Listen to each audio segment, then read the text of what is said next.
Hola famílies, benvingudes als vídeos de la FAMPA Penyagolosa Castelló. En aquest vídeo que us hem preparat anem a tractar el tema de les notes. El fi de la primera avaluació ja és un fet. I en breu, molts de vosaltres rebreu de mans dels vostres fills les notes del fi de la primera avaluació. Recordeu que no fa molts anys éreu vosaltres qui fèieu entrega als vostres pares d'aquest butlletí de notes. Quines eren les emocions que sentíeu en aquells moments previs? Quines emocions sentíeu després? Bé, en primer lloc m'agradaria que coneguéreu també quines emocions senten els vostres fills.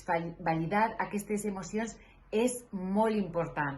I també hem d'empatitzar amb els nostres fills. Doncs no fa molt nosaltres vam estar en la mateixa situació que ells. Bé, m'agradaria abans haver començat explicant-vos que els resultats acadèmics no representen el futur laboral i personal dels nostres fills.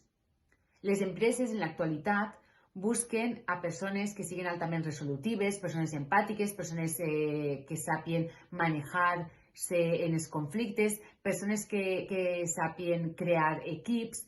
Busquen a un tipus de persones amb unes habilitats concretes que en el butlletí de notes no es veu reflexades aquestes habilitats ni qualitats. Per això, el butlletí de notes no representa el futur laboral, ni personal ni professional dels vostres fills. Bé, si els resultats acadèmics, si les notes dels nostres fills no eren com esperàvem o com haguérem volgut que hagueren sigut, llavors hem de buscar solucions.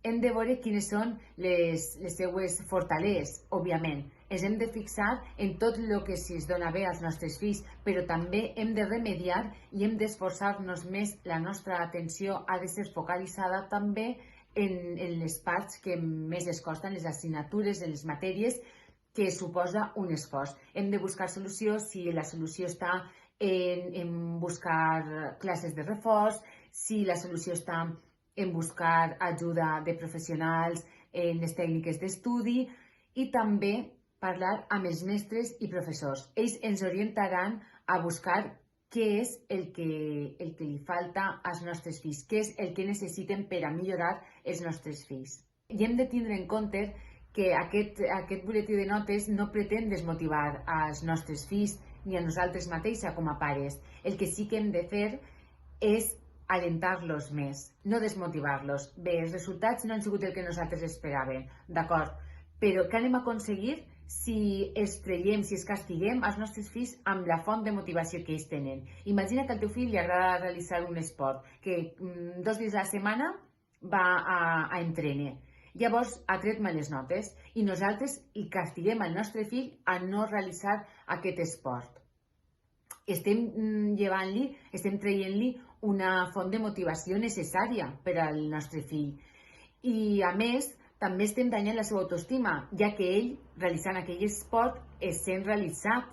I nosaltres li estem traient aquella cosa, aquells moments del dia en els que ell se sent realitzat, en els que ell es sent vàlid. Llavors, acabarà, la veritat, molt desmotivat.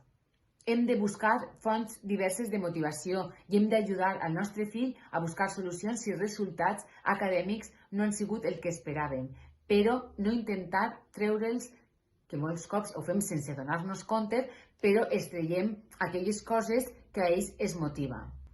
Bé, espero que aquests dies de Nadal que ens esperen siguin un bon moment per a buscar solucions i per a conviure tots junts amb pau i alegria als vostres llars. Us desitjo unes bones festes. Moltes gràcies.